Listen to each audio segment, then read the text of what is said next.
Nós vamos ofertar, queridos. E deixa eu falar uma coisa para vocês. Vocês já pararam para pensar por que a gente canta, por que a gente cultua? Porque a hora da ministração, a hora da palavra, pode ser para ensino, para correção, para exortação, para uma série de coisas. Mas por que a gente oferta recurso financeiro? Por que a gente canta? Por que a gente vem aqui fazer isso? Porque a gente só não se reúne para um ensino de palavra. Qual o propósito de fazer isso? É demonstrar algo. É entregar algo. É demonstrar publicamente ou em conjunto uma entrega, algo que eu tenho para dar. A forma como você faz isso só demonstra o que você tem ou não para dar. A forma como você se entrega na hora da adoração, a forma como você se entrega no culto ao Senhor. Isso não tem nada a ver comigo, não tem nada a ver com Deus. Deus continua sendo Deus, você cantando ou não, você se levantando ou não, você batendo palma ou não, você dança. Ele continua sendo, ele não precisa disso. Isso não muda quem ele é, isso não mexe com a autoestima de Deus, em nada. Mas a loucura, gente, é a gente lutar contra aquilo que a gente diz que acredita. Isso é loucura.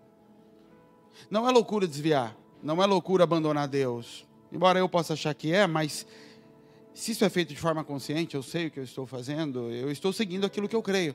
Você está sendo pelo menos coerente com aquilo que você disse que crê.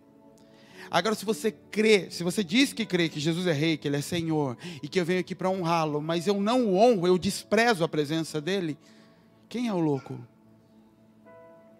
Porque isso é desprezo. A forma como eu trato a presença dEle, eu estou desprezando a Ele. E não percebo o que estou fazendo, que é pior do que não fazer. Porque eu ainda continuo oferecendo a Deus aquilo que eu recebi, ou aquilo que eu não recebi. E é assim que eu me manifesto diante dEle, é assim que eu me manifesto diante dos outros, o que eu sinto com relação a Ele, o que eu penso com relação a Ele. Por isso que o problema do filho pródigo não é ele ter ido e voltado, porque ele foi, caiu em si, voltou, enfim. Mas o problema é o outro que fica lá e está dentro de casa, e está dentro de casa trabalhando igual um cavalo, porque tem que fazer alguma coisa para o pai dele, e nem sabe que tem direito a alguma coisa. Isso é desonra. Isso desonra o Senhor. E quanta gente desonra o Senhor no mundo? Muita gente. E o problema é de cada um. O que eu estou falando, você abre os olhos, o que você tem feito, a forma como você está fazendo. Porque é melhor não fazer. É melhor ser honesto com Deus. Ser honesto com o Senhor. Quando você briga com a tua esposa e vem para a igreja brigado, sabe o que você faz com a briga? Você deixa ela lá no carro. E aqui você vai sorrir e vão tentar se dar bem diante dos outros. Sabe o que você está fazendo? Protegendo a intimidade de vocês, do que tem acontecido entre vocês. Porque vocês sabem que vão se arrumar daqui a 10 minutos, e não quer um expor ao outro. E é feio, não é? Quando a gente está aqui e sai a briga entre o casal e eles não sabem guardar isso para a intimidade, para arrumar, e um ataca o outro na frente dos outros. Você já fez isso? No começo de casamento acontece muito isso. O problema é que você não está em começo de casamento com Deus e você faz isso no relacionamento com Ele diante dos outros. Você desonra Ele quando você faz isso. Com a forma como você o trata. Acorda, queridos. Você pode trazer seu dízimo e sua oferta, se você trouxe. Abre sua Bíblia em Lucas 15.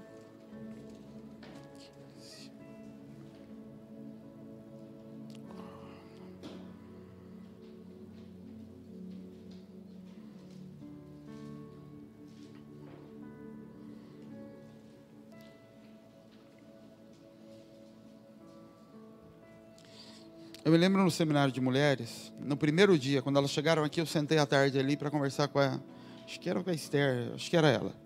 E a gente ficou conversando, e ela perguntando das pessoas aqui da igreja, e contava os problemas que tinham aqui, alguma coisa nesse sentido. Aí, até que entrou num problema pontual que eu falei para ela, nossa, mas eu tenho uma dificuldade nesse ponto aqui com algumas pessoas.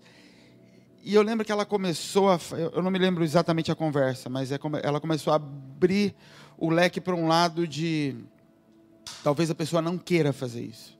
Você já parou para pensar que ela não quer fazer isso, mas ela faz? E ficou só isso. E não desenrolou a conversa em cima disso.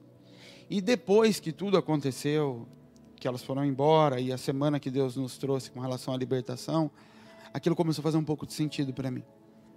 Com relação a algumas manifestações que nós podemos ter na carne, e que ela se sobrepõe ao meu consciente, ao meu desejo confessado com a boca, porque elas são naturezas plantadas dentro de mim por sementes antigas, por herança. Da mesma forma que você é homem, você tem desejos de homem, e você não tem como lutar contra isso. São desejos que saem, desejos masculinos, eles vêm. Por quê? Porque você recebeu isso como herança do teu pai. Teu pai, quando colocou a semente na tua mãe, ele colocou uma semente masculina. Pronto, você é um homem. E você não consegue lutar contra isso. E vai ter que fazer muita força para matar isso. Porque isso vem lá de trás. Assim como outros comportamentos. Por isso que eu entendi depois, quando Deus trouxe aquilo, que tem uma fase, tem uma parte do tratamento do nosso caráter que ela passa por negar a semente antiga. Por conseguir negar essa semente. Às vezes eu em minhas conversas com Deus, eu fico olhando e falando, me achando um pouco doido. Porque eu falo, não é possível que só eu vejo. Às vezes eu falo, Deus, mostra para mais alguém. Porque pelo menos a acusação vai diminuir dentro de mim. É impressionante como o teu filho, e isso vale para todo mundo, se parece com você. Você não consegue enxergar, talvez como eu consigo. E sabe por que você não consegue enxergar? Porque nós, como pais, olhamos para os nossos filhos na expectativa de moldar aquilo que ainda não foi moldado a mim. Por isso que os meus olhos estão naquilo que não foi moldado. Porque o que foi, foi. O que foi, está pronto. Imagina que teu filho nasça sem um dedo. Qual é a mão que vai receber mais atenção sua? A que tem 5 ou a que tem 4? É a que está faltando.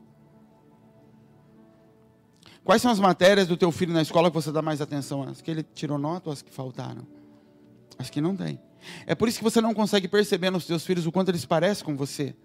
Porque quando você olha e vê neles os mesmos defeitos que tem em você, e que você também não julga como defeitos ou não consegue perceber, isso passa batido e você nem consegue enxergar aquilo. O teu olhar está nas coisas que aos teus olhos são condenáveis. Isso é natural. Se eu tirasse um retrato de todos juntos com os teus filhos em momentos diferentes, no culto, numa festa, eu sou capaz de olhar, e se você tampar a cara dessas crianças e falar, esse aqui é filho desse, esse é filho desse. Porque as manifestações são naturais. Da geração e do comportamento. Daquilo que eu passei, daquilo que eu passo. Porque o meu filho é moldado por imagem e semelhança, ele não é moldado pelo que eu falo. Se o que eu falo não vier acompanhado de comportamentos, não gera nada. Eu posso dizer para o meu filho, o Senhor é Deus provedor. Se eu não ver Deus como provedor, ele não vai ver. O Senhor é Deus misericordioso. Se eu não ver Deus misericordioso, ele não vai ver. Porque ele está olhando para mim. E isso vale para mim e para você com relação aos nossos pais lá atrás. A diferença é que já passou. E hoje eu já sou fruto daquilo, eu não estou mais em formação. O chamado de Deus, o chamado de Cristo para a gente nunca foi de formação, foi de desconstrução. Não foi de vem cá para eu te arrumar, foi de vem cá morrer. Para descobrir o que você quer ser. Para descobrir o que eu quero que você seja. Não existe a possibilidade de eu me aproximar de Deus para Ele me arrumar. Eu vou me aproximar para Ele me matar. Toda tentativa, todas as vezes que eu chego diante de Deus com uma imagem pronta, pedindo para Ele, Senhor, vem arrumar isso em mim, toca nisso que o pastor falou na minha vida. Ou seja, eu começo a mostrar, sabe o que eu estou fazendo? Eu estou apresentando uma imagem para Ele, de barro, pronta. E dizendo, essa imagem é a imagem do Senhor, só precisa ser tocada, arrumada. Só que esse versículo nos 10 mandamentos que fala sobre imagem, não farás para ti imagem de barro, semelhante do céu, da terra, aquela coisa toda, continua dizendo assim, porque eu sou Deus zeloso, que visita a iniquidade dos pais nos filhos, até a 3ª e 4ª geração daqueles que me odeiam. O que Ele está fazendo? Quando você traz essa imagem diante de mim, pré-fabricada, para eu fazer toques, para eu tentar, você está trazendo para mim as maldições de terceira e quarta geração. Você está se apresentando diante de mim com algo pronto e carregando maldição. E carregando todos os erros de pais e avós e bisavós que geraram essa mesma coisa em mim. Porque eu não consigo, eu não parei para negar a semente que me gerou. E Deus falou comigo sobre isso comigo essa semana. Sobre a necessidade de negar a semente que me gerou. De negar a natureza que me foi gerada. E por isso que foi pontual o período em que Deus trouxe esse ensino para a gente. Sobre passado, sobre antepassados, sobre lidar com heranças que vieram sobre as nossas vidas. Isso não quer dizer que isso resolve a minha vida. Isso não resolve. Isso denuncia. Isso quebra. O comportamento, a atitude continua sendo minha.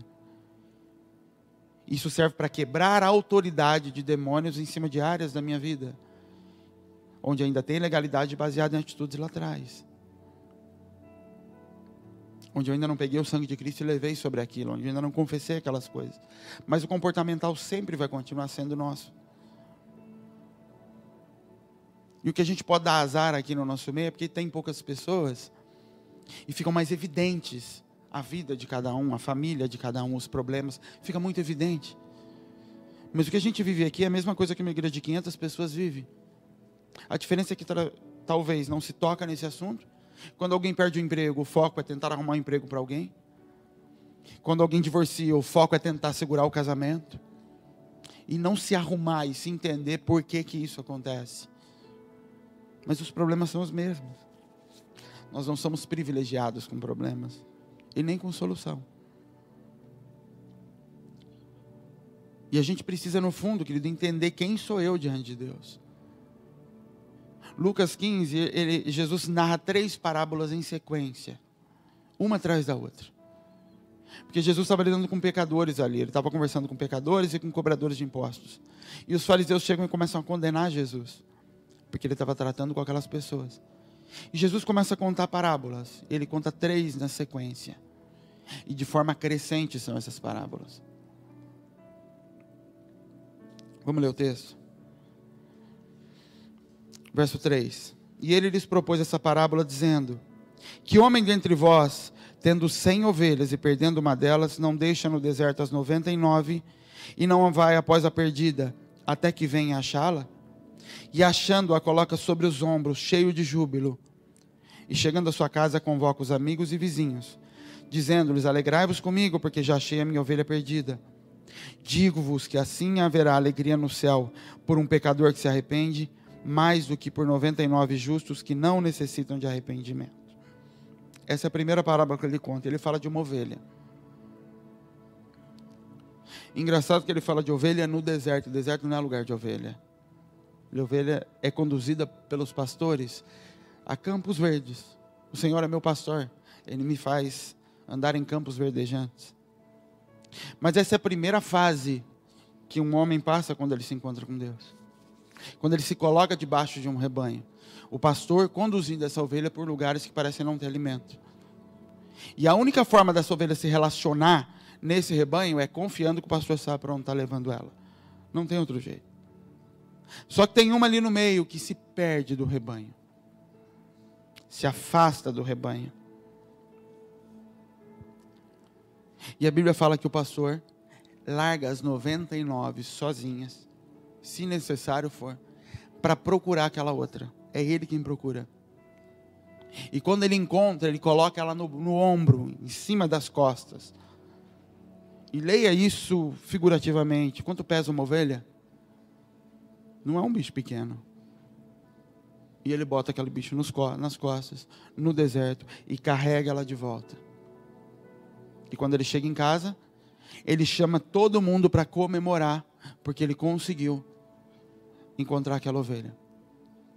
Isso é uma fase de vida no caminho com Deus. É uma etapa em que todo mundo passou, em que eu sou ovelha. Por isso que Paulo, quando está falando com o povo em Gálatas, se eu não me engano, ele fala: vocês não são mais crianças para serem levados por vento de doutrina. Vocês estão se alimentando com leite, voltando aos princípios, tem que ficar voltando nos princípios, ou seja, vocês estão se comportando como ovelhas. Porque ovelhas novas, meninas, é que precisam de leite e se deixam levar de forma tão fácil. Porque uma ovelha é assim. Se ela for mal guiada, ela se torna um monstro. Porque ela é suscetível a ventos. Ela está constantemente com a cabeça baixada e recebendo o que tem que lhe dar. E por isso da responsabilidade dos pastores e do juízo que Deus fala com relação a eles. Quando Jesus fala: se você fizer um desses pequenininhos se desviar, é melhor você se matar. O suicídio é melhor para você do que fazer desviar um desses pequenos, porque são ovelhas. Ovelhas só seguem. Mas está me levando para um lugar seco, mas é isso. E ela só segue. E por isso esse pastor sabe que quando ela se perde, ele tem responsabilidade de achar, de colocar nas costas, se necessário, carregar de volta e celebrar uma festa.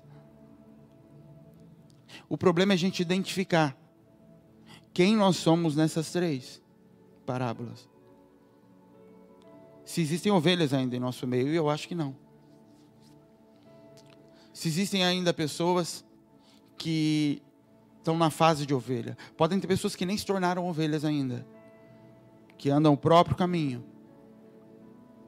E podem ter pessoas que já deixaram de ser ovelhas, no sentido da necessidade de se carregar nas costas, da necessidade de se procurar por ela enquanto ela está perdida. Porque isso fala de imaturidade, de inocência. Ovelha na Bíblia fala de inocência. E o inocente não é só aquele que desconhece o caminho, mas ele é aquele que se submete a caminho. Isso é ovelha. E a gente passa por isso. E não quer dizer que a gente deixa de se submeter a caminhos, mas quer dizer que a gente consegue já caminhar por conhecer caminhos. E se eu não identificar isso, eu posso me comportar como ovelha, enquanto eu não sou mais isso. E eu estou perdido no deserto esperando alguém me pegar nas costas. Esperando Jesus buscar e botar nas costas, e ele não vai. Ele fala: você não é mais ovelha. Essa fase já passou. E o que te fez te perder não foi inocência. O que te fez se afastar do lugar não foi inocência. Não foi desconhecimento de caminho, foi escolha. E logo em seguida Jesus conta outra parábola. Verso 8. Ou qual mulher que tendo 10 dracmas, se perder uma dracma, não acende a candeia, varre a casa e busca com diligência até achar? E achando, convoca as amigas e vizinhas, dizendo: alegrai-vos comigo, porque já achei a dracma perdida. Assim vos digo que há alegria diante dos anjos de Deus por um pecador que se arrepende. Jesus começa a falar de alguém um pouquinho mais maduro que a ovelha. Essa pessoa já estabeleceu casa, e nesse caso é uma mulher. Mulher fala de igreja. E é o próximo nível de quando eu começo a deixar de ser ovelha. E começa a estabelecer relacionamentos e responsabilidades dentro de casa. E essa mulher tinha 10 dracmas, moedas de valor, que estavam sob a responsabilidade dela. Então ela já compartilhava de responsabilidades dentro de uma casa, carregando coisas de valor. Mas ela perde uma delas. E Jesus fala: que mulher é essa, que mesmo que ela tiver 10, quando ela perde uma, ela não para tudo para procurar essa uma. Isso fala de relacionamentos ministeriais, de um ambiente onde ainda se depende, onde ainda se estão vinculadas as coisas, dentro de casa. Essa mulher, querida, ela não perde isso fora de casa, ela perde dentro da própria casa. Essa mulher não perde a coisa de valor porque ela sai para outros caminhos, porque ela abandona o caminho estabelecido pelo pastor dela, que agora ela já recebeu as responsabilidades. Essa mulher se perde primeiro porque a candeia estava apagada. Então a Bíblia diz: ela acende a candeia e vai limpar a casa. Nós perdemos isso na carnalidade. Por isso que o texto diz: ela tem que acender a luz. E candeia fala do Espírito Santo. E ela tem que limpar o pó da casa. Ela tem que varrer, ela tem que tirar a carnalidade que envolveu. E nós entramos nisso em momentos onde nós entramos em carnalidade, onde por qualquer motivo que seja, a gente se afasta do fogo, a gente já não se consagra mais tanto, a gente já não busca mais tanto, e com isso coisas valiosas que nós tínhamos no começo, que nós recebemos da parte de Deus, seus dons, seus talentos, manifestações que ocorriam, elas foram se perdendo, em meio à carnalidade, e a lâmpada do Espírito se apaga. Só que ninguém entra ali para limpar para essa mulher, ela é quem tem que limpar. A diferença é que essa mulher, ela está dentro da igreja, ela está dentro de casa, e ela tem ajuda ali dentro, ela tem apoio ali dentro, ela ainda não está andando o caminho dela sozinha, mas a responsabilidade de acender essa luz e de limpar é dela. E eu preciso entender se eu já não deixei de ser ovelha e me tornei essa mulher, mas estou me comportando como ovelha, esperando aquele tempo onde as manifestações vinham sobre a minha vida, eu espirrava, eu estava falando em línguas, e hoje já não acontece mais assim. E no começo da minha caminhada com Deus, eu andava falando em línguas, e hoje eu já não estou mais assim. Só que no começo eu era ovelha, e só o fato de abaixar a cabeça e seguir, me conduzia a lugares que me refrigeravam, e hoje não. Esses lugares, esses posicionamentos de ovelha, de mulher e de filho pródigo, se eu não entender aonde eu estou em cada um deles, eu vou me perder sozinho, me perder no meio de multidão, porque eu estou esperando de Deus uma manifestação que nunca vai ocorrer. É como eu olhar para as minhas filhas, e a Clara pode morrer de fome se eu não conseguir falar com ela, e se ela não se tocar, que ela tem idade para abrir a geladeira, para pegar alguma coisa, inclusive no fogão. A Helena não. Então a Helena, se for um caso de vida ou morte, eu vou ter que, ainda que correndo o risco da morte, dar um jeito de chegar uma informação até a Helena ou alguém para cuidar dela. No caso da Clara, não. No caso da Clara, eu posso deixar, que eu sei que ela vai se virar, porque no natural ela sabe em que lugar ela está dentro de casa, e ela lida de forma natural com as suas habilidades, com as responsabilidades que ela recebeu, com os níveis de domínio que ela já tem dentro de casa, porque a Clara não é mais ovelha, ela é a mulher da casa, ela já sabe lidar com aquelas coisas. Só que no espiritual, e no meu relacionamento com Deus, a facilidade que eu posso ter de correr de um para o outro, baseado na minha personalidade, não naquilo que Deus já colocou dentro de mim, me faz ficar chorando no deserto, pelo motivo que seja, esperando o Senhor me pegar, me colocar nas costas e trazer de volta, e Ele não volta, porque a gente ama a autoridade, nós amamos a autoridade, todo mundo ama a autoridade, não tem quem não ame, não tem quem não ame liberdade para fazer coisas, para exercer. Ontem a Lely me chamou em mensagem, querendo tirar uma dúvida sobre algumas palavras que Deus tinha dado. E eu peguei e falei falando sobre isso, sobre autoridade, E eu falei assim para ela: Lely, se você precisasse viajar por um mês, ela falou, eu não deixaria ela um mês. Eu falei, uma semana. Você deixaria ela comigo? Eu falei, sim, lógico. Você deixaria ela na minha casa? Eu falei, lógico. Eu falei de uma outra situação, de uma outra pessoa, você deixaria? Não é ninguém aqui não, viu, gente? Aí a Lu já está, meu Deus, será que você deixaria? Ela falou, de jeito nenhum. Eu falei, por quê?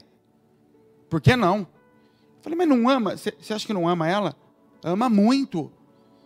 Não faria tudo por ela? Sim. Mas então por que você não deixaria? Ela falou assim, porque não vai cuidar do jeito que eu cuido. Eu falei, você acabou de responder tudo.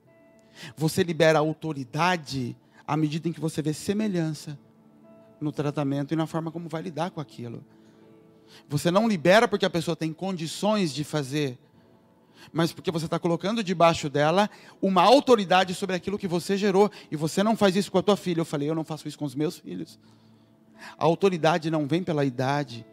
A autoridade vem pela maneira como você assimilou as características do pai. E ele sabe que você vai ser uma continuidade. Por isso que Adão só recebe a autoridade sobre o jardim depois de receber imagem e semelhança. Embora ele já existisse antes da fundação do mundo. Por isso Jesus só recebe a autoridade sobre a igreja, o nome que está acima de todo nome, depois de se parecer com o pai dele. e se entregar e entregar tudo pelos filhos. Nem Jesus recebeu antes.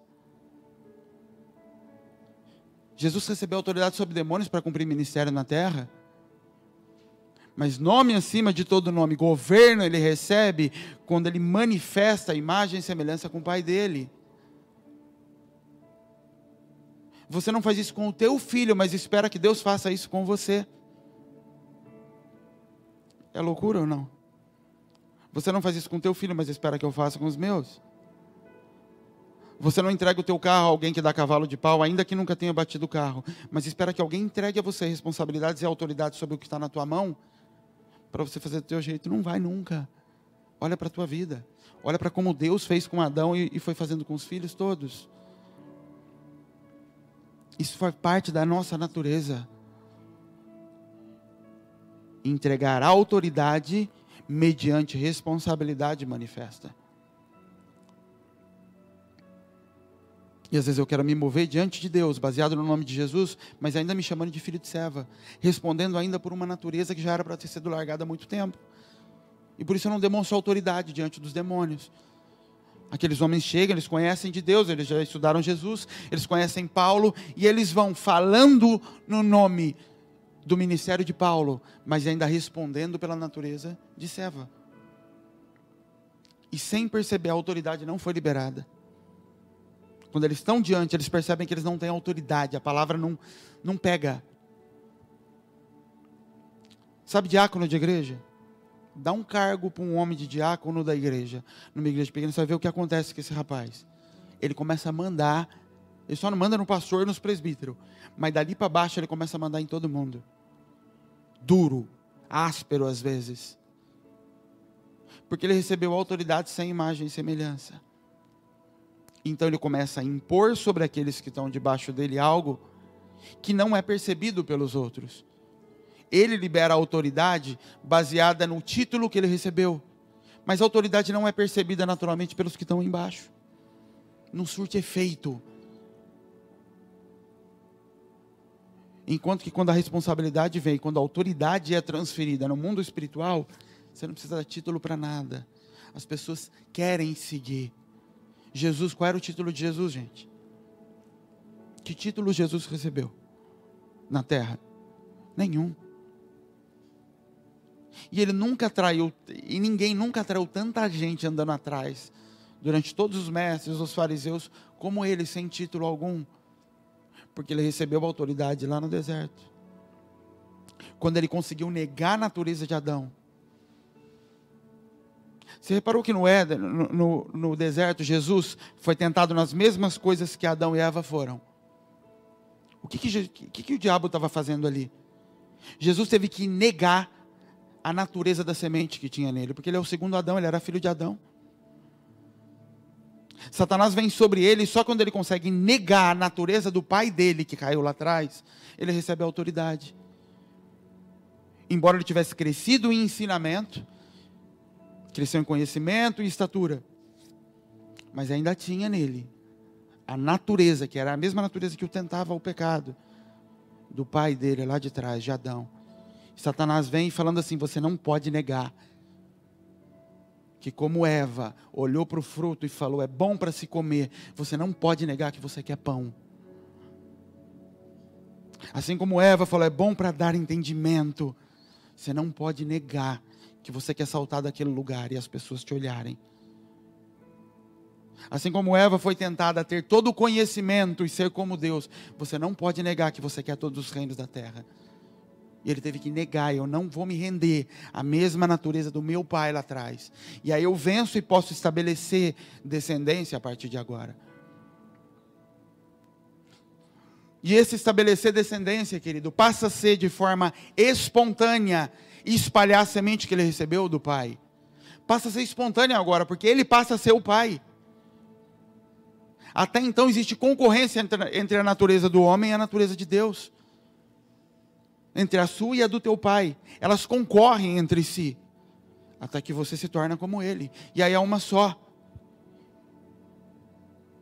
Então quando os discípulos falam, mostra-nos o pai, ele não tem que falar, não, tudo bem, o pai faz isso, o meu ministério é esse outro, nós somos pessoas separadas, Não, quem está vendo eu vê ele. A manifestação só é diferente. Ele manifesta com microfone, eu manifesto com tecla. Ele manifesta com baqueta, eu manifesto com corta-grama, mas é a mesma coisa. Só a manifestação muda. Então Jesus era Deus? Era. Ele era filho do pai dele. A cara do pai dele, uma manifestação diferente do pai. Então quem olhava Barnabé via Paulo. E quem olhava Paulo via Jesus. E é nisso que se multiplica conforme a descendência. E nisso eu me achego a Jesus. E nisso eu me achego à imagem do Pai. Na medida em que eu me permito deixar de ser filho de quem eu sou. No sentido da herança. Da semelhança.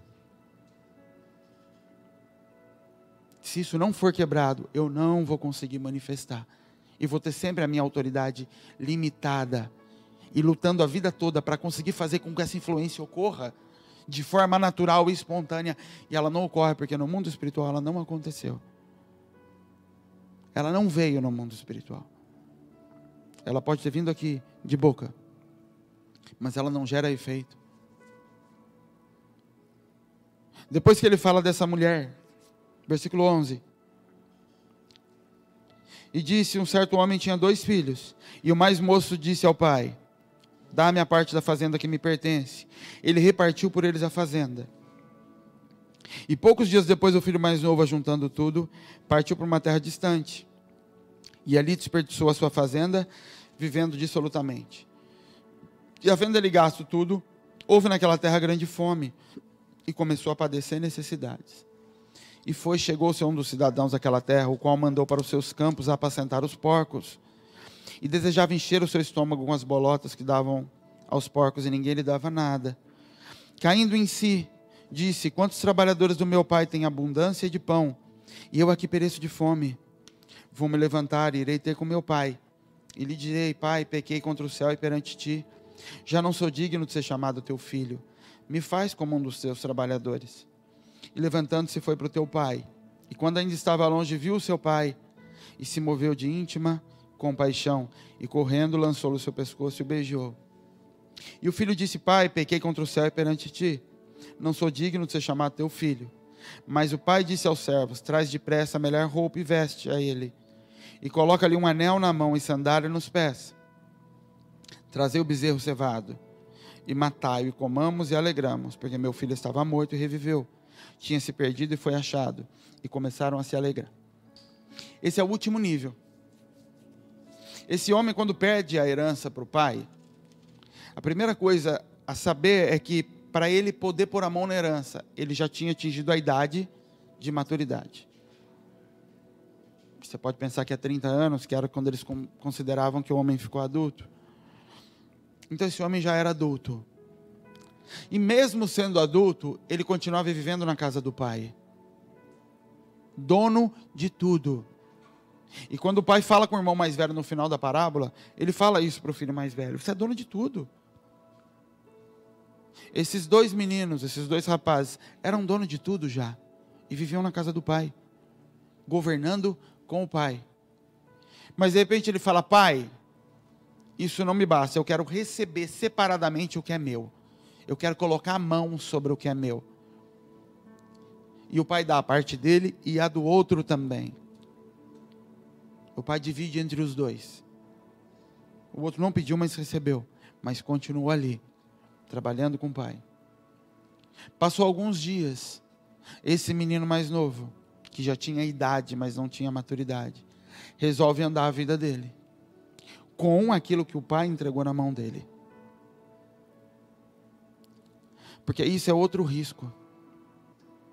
Quando eu recebo partes daquilo que me é de direito, eu me colocar numa situação de andar sozinho e de acordo com os meus caminhos, me utilizando da parte da herança que o pai deixou para mim e que ele tinha para mim. E é isso que esse homem sai. E ele sai e vai cuidar da vida dele. E o pai não vai atrás. Porque ele é maduro, ele sabe o que está fazendo. Ele é adulto. Embora o pai olhe e saiba que ele é imaturo, mas ele já tem idade para isso. E o pai fala, tá bom, pode ir, filho. E lá ele passa fome, ele perde tudo.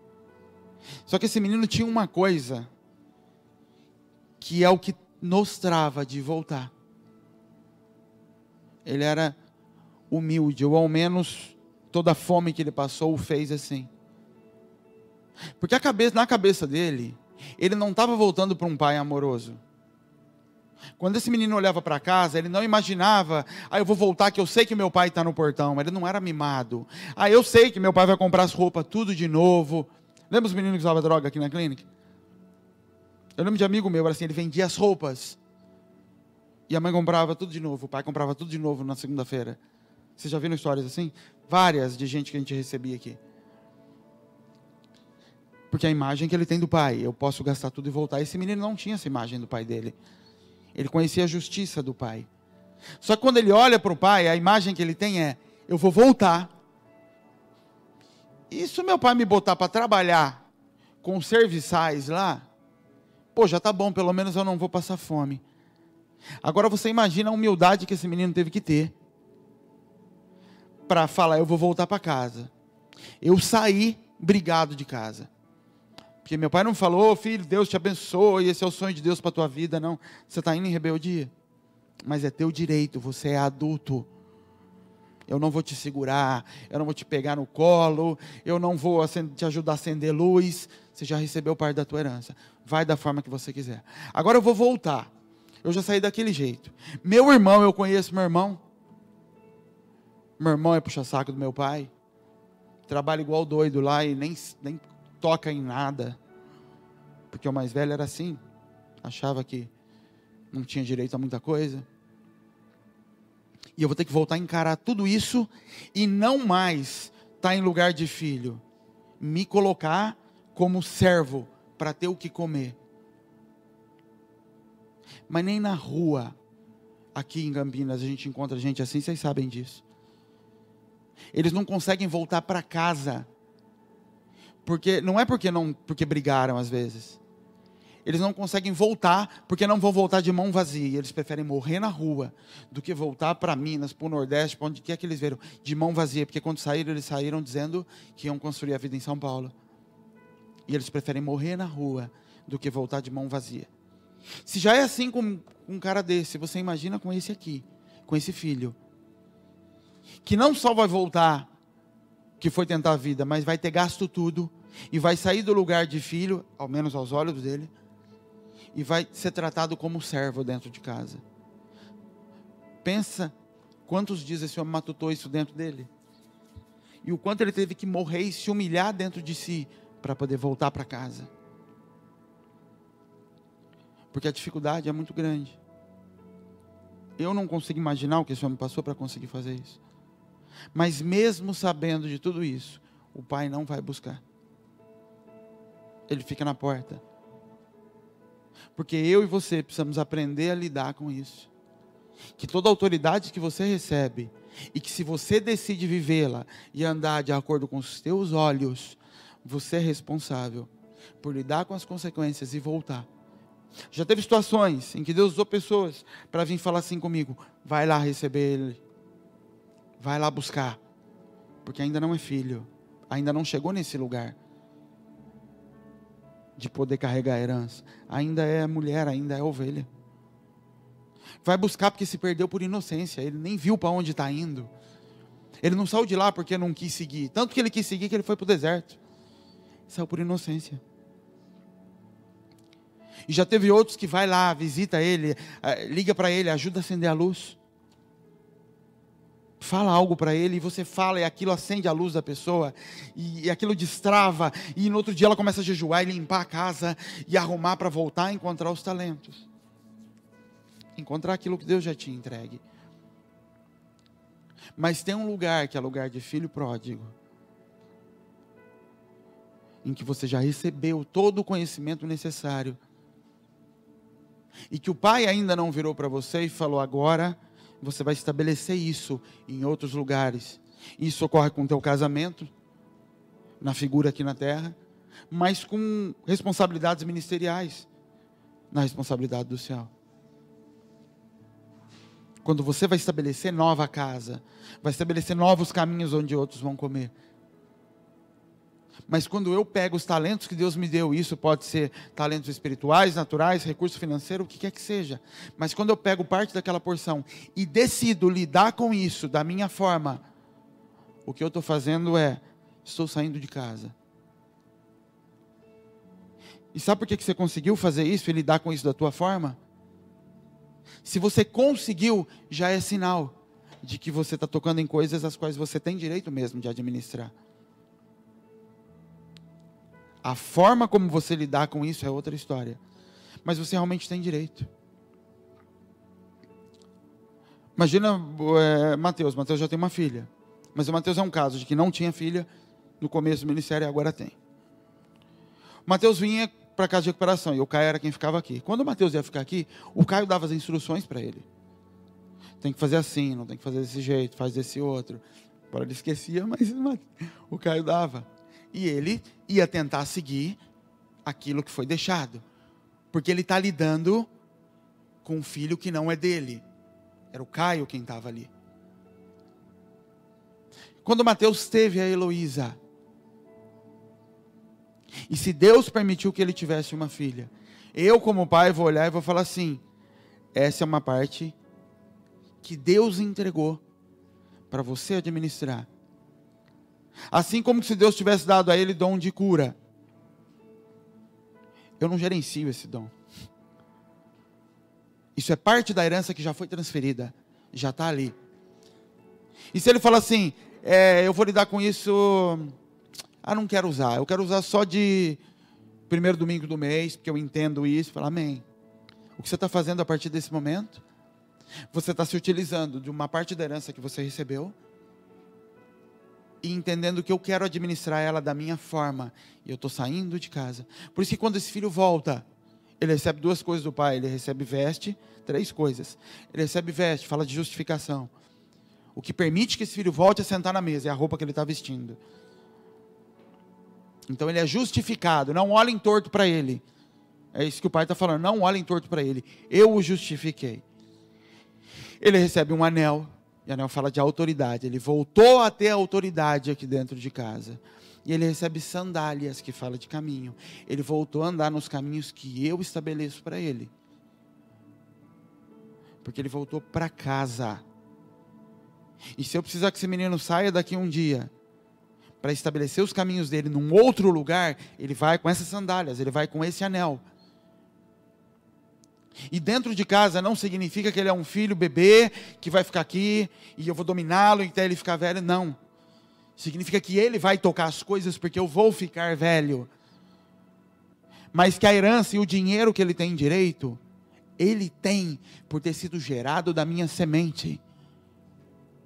E não se trata só do que eu pego na mão, mas se trata do que eu carrego e tenho que transferir a ele. Antes até de transferir a ele o dinheiro que ele quer tanto colocar a mão. Antes de transferir a ele a herança que ele ouviu falar que Deus tem sobre a minha vida e sobre essa casa e sobre o ministério. Isso que foi gerado dentro tem que ser gerado antes das outras coisas. O problema, querido, é que isso que é gerado dentro, eu posso travar, eu posso segurar. A idade eu não travo. A idade vai chegar. Pessoas vão chegar de fora, esse lugar vai ficar cheio. Você não vai escolher isso. Deus vai fazer e já está fazendo.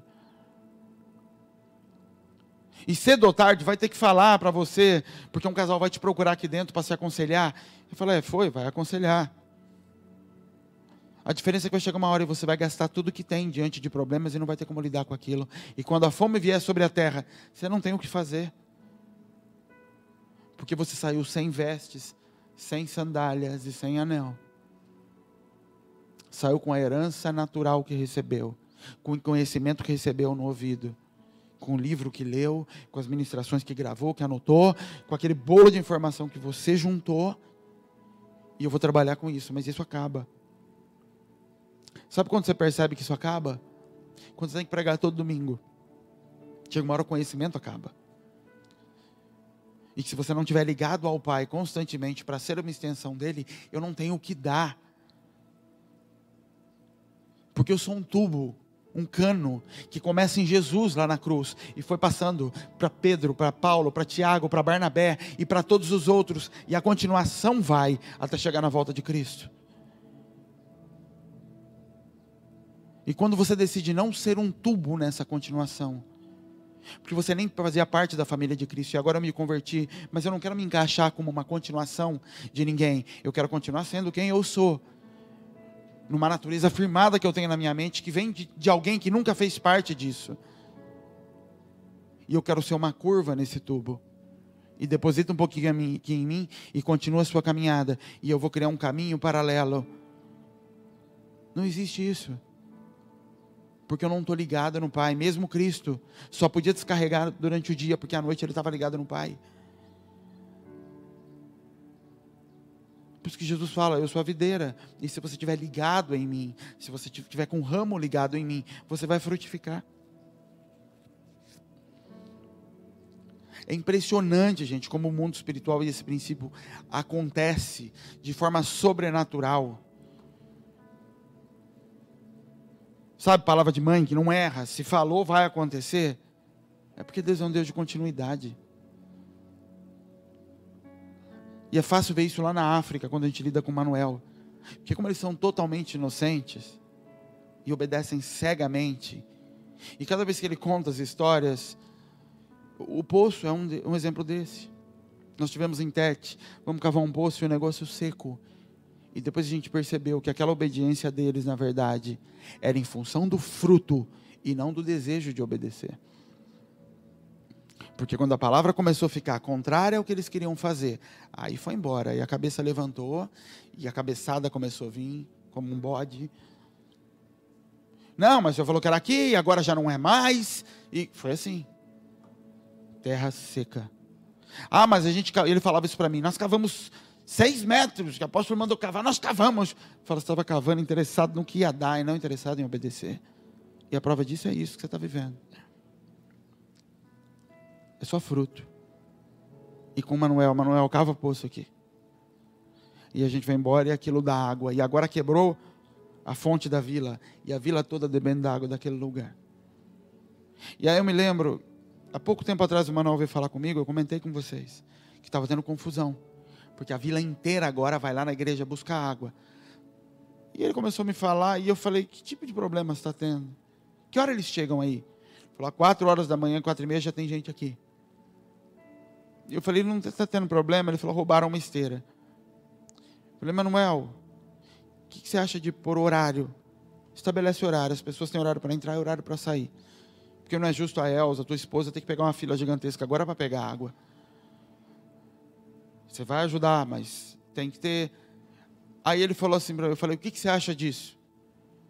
Ele falou assim, eu não me lembro exatamente quais foram as palavras, mas o que ele falou foi assim, eu aprendi que tudo que você falar eu vou fazer, porque tudo que você fala dá certo aqui para mim. E eu fiquei com aquilo depois, meu Deus. E aí Deus falou isso sobre Tete. Mas eu não sabia que eu estava falando aquilo para ele. Eu não fiz um estudo para saber que tinha água naquele lugar. Foi o que deu vontade naquela hora, cava aqui. Sobre o risco de mandar aqueles meninos cavar e acontecer igual Tete, não dá água. E aí ontem, na hora que eu falei com ele, falei, o poço? Colocou horário? Eu coloquei, está tudo certo com o poço. Não tem mais problema agora com as vizinhas. Porque eu também fluo em um cano que veio antes de mim. E só passa por mim. E se eu começar a julgar o que vem e passa por mim, eu já não vou conseguir despejar à frente. Porque a fonte também é cortada. O que eu entendi e aprendi é que não se trata do que está dando ou deixando de dar, do gosto, do que às vezes nem se dá. Mas se trata de entender que é um tubo.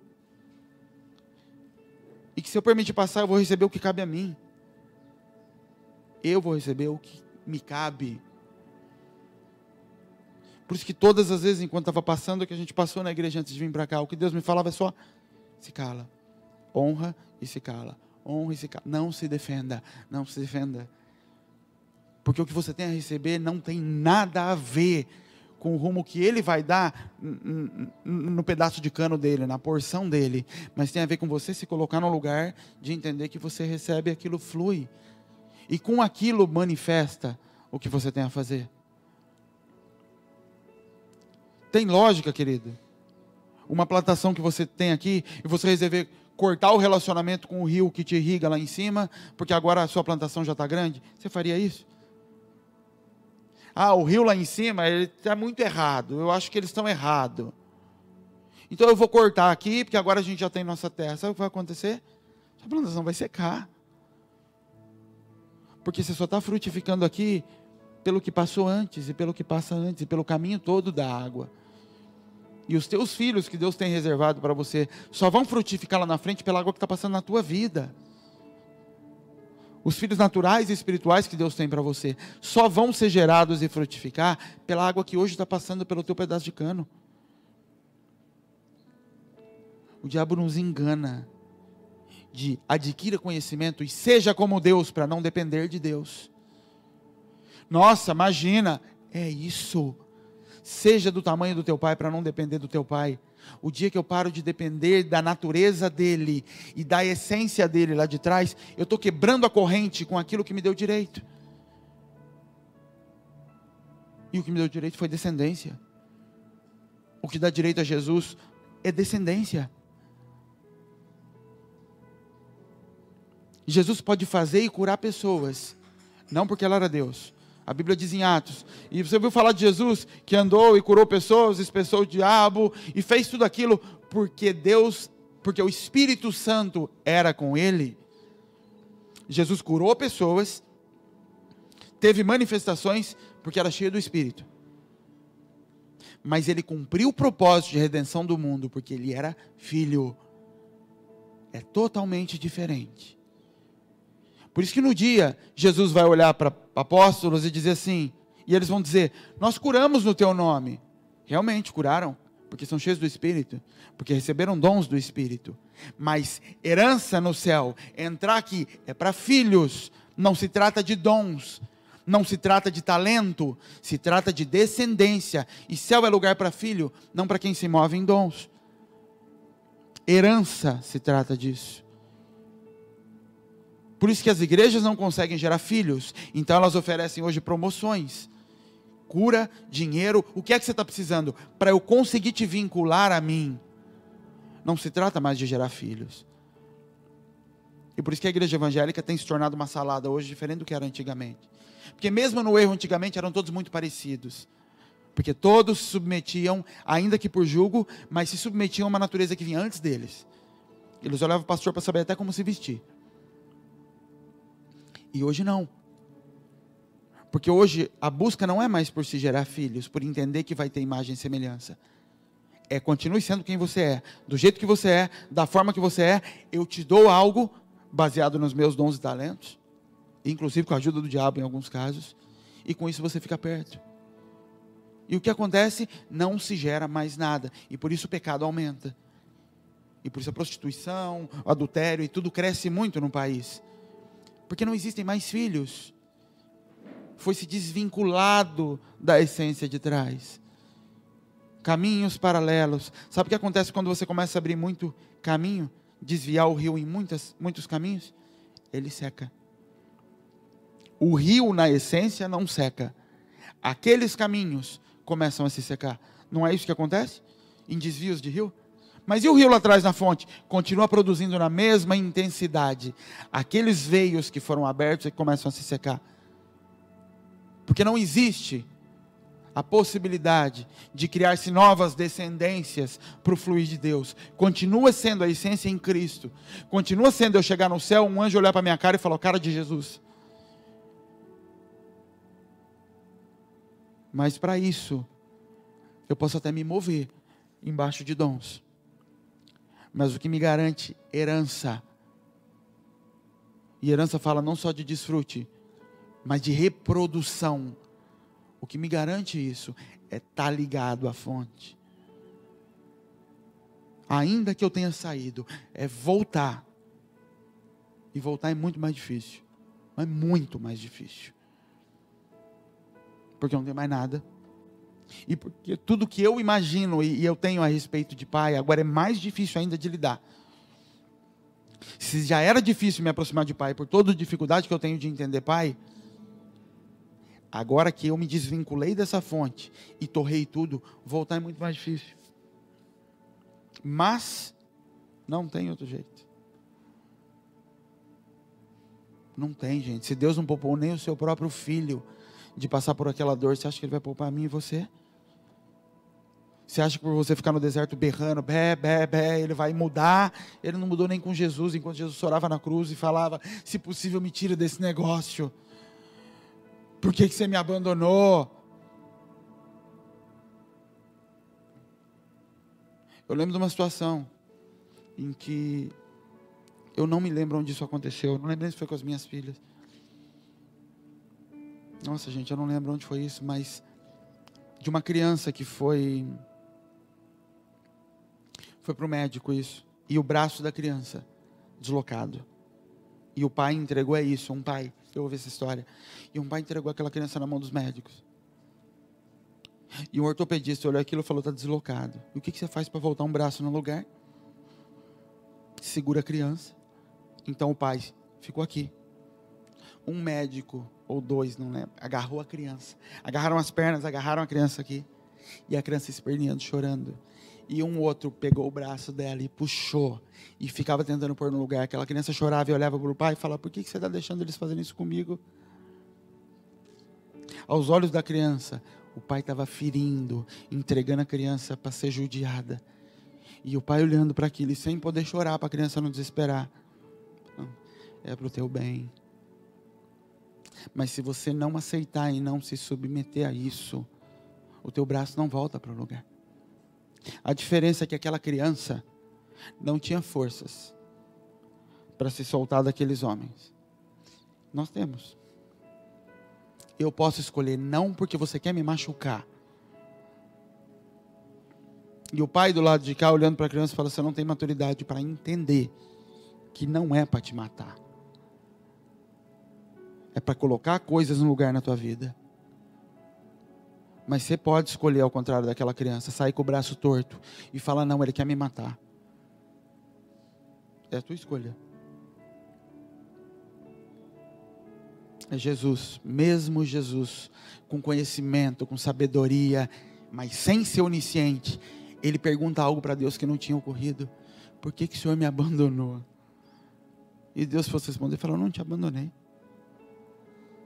Você só está sentindo a dor que você não sabia como seria, daquilo que você escolheu fazer como propósito. Você escolheu deixar o céu, você escolheu deixar aquele lugar confortável para poder se responsabilizar por algo que eu queria arrumar na terra. Essa é a dor que você escolheu.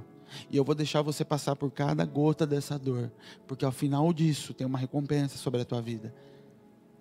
Como Isaías diz, como uma mulher grávida, que sente muita dor no parto, mas a hora que passa a dor, a alegria do filho gerado é tão grande que ela nem se lembra da dor que teve. Se lembra que doeu, mas não consegue lembrar a dor em si. Mas para isso, ela teve que submeter aquilo.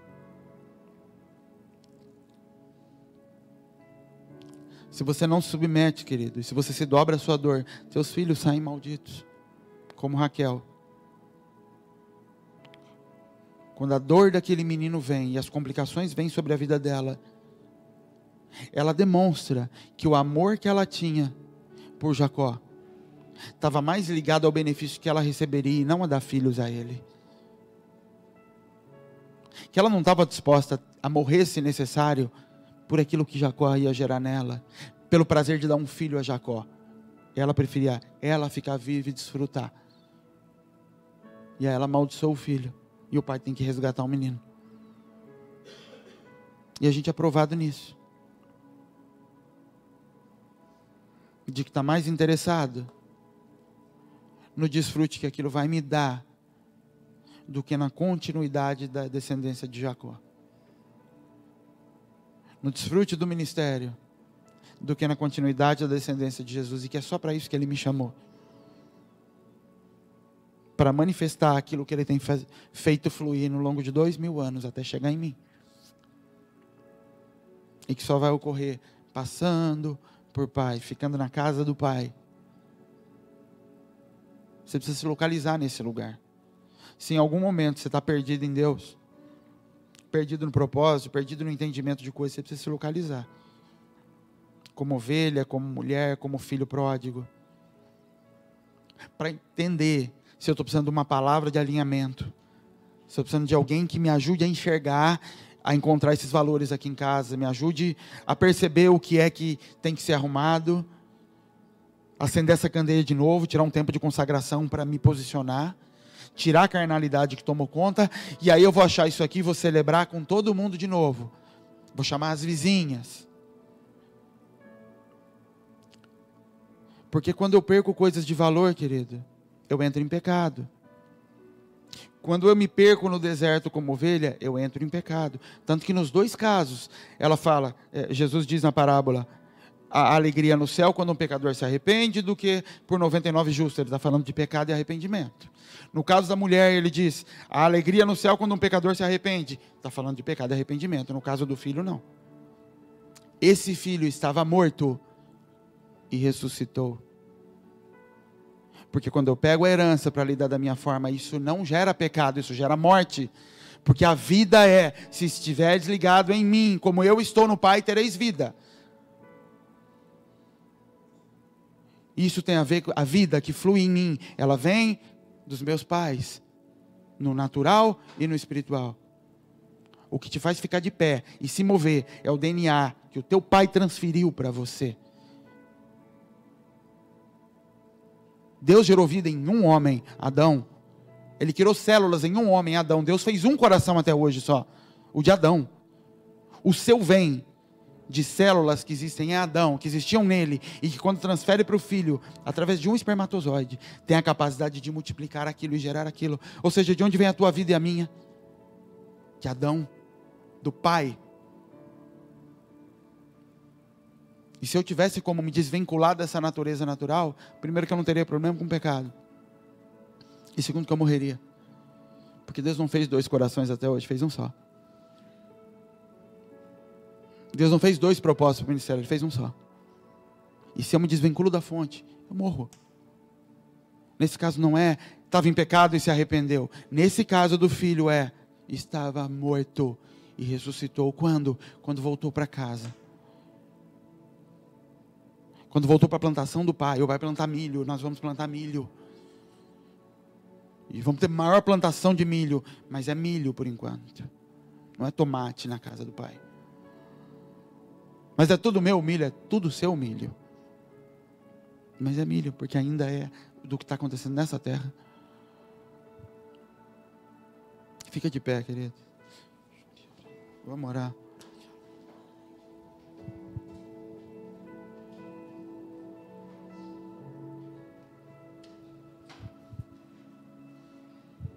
Fala com o Senhor. Pede para o Pai te alinhar. Te mostrar, te ajudar a identificar essas posições. De mulher, de filho pródigo. Para que a gente não morra berrando no deserto, querido, sem receber socorro nenhum. Para que você não morra com casa suja. E achando que é questão de voltar para Deus. Para que você também não gaste tempo se consagrando e limpando casa, tirando carnalidade. E Deus está olhando e falando, você está fora da casa. Você estabeleceu a sua casa já. E está tentando se consagrar para gerar coisas. E você está fora. Sem sandália, sem veste, sem anel. Quem te olha nessa cidade, olha para você e fala, quem é esse? Eu não sei. Nós não conhecemos. Ele não tem descendência entre nós, ele não tem lugar nessa terra. Fala com o Senhor, ora. Em meu coração, eu não resistirei, eu não controlarei. Eu quero mais de ti, Deus, mais de ti. Acende um fogo em meu coração, que eu não resistirei, eu não controlarei. Eu quero mais de ti, Deus.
acende um fogo em meu coração que eu não resistirei, eu não controlarei. Eu quero mais de ti, Deus, mais de ti.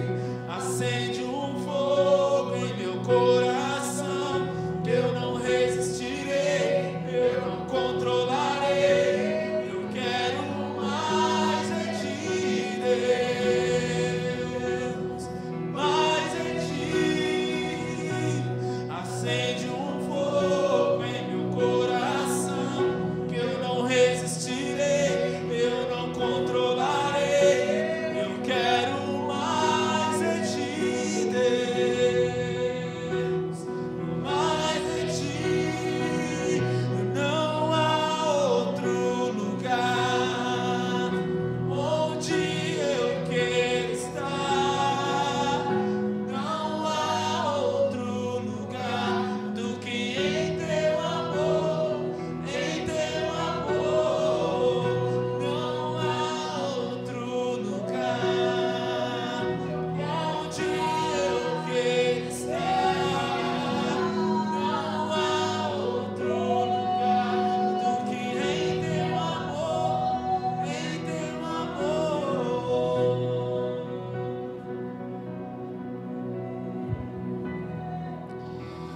Pai, nós te agradecemos por esse dia, Senhor, pela tua palavra, pela tua graça. Que o Senhor nos ajude a crescer no Senhor, Deus. Que o Senhor nos ajude a te obedecer, Senhor, e andar naquilo que o Senhor tem para nós, mesmo em momentos em que a gente não entende, Pai. Nos ajuda a identificar quem nós somos, Pai, nosso nível de maturidade, aquilo que a gente tem passado. Nos ajuda, Senhor amado, a identificar aquilo que o Senhor já disse. A não agirmos como crianças, Senhor, terceirizando a responsabilidade para o Senhor, daquilo que cabe a nós e que já foi liberado a nós, Pai. Em nome de Jesus nós te agradecemos, Pai. Teu Espírito nos deu uma semana de graça, Senhor, debaixo da consolação do Teu Espírito Santo. Em nome de Jesus, Pai. Amém, Senhor.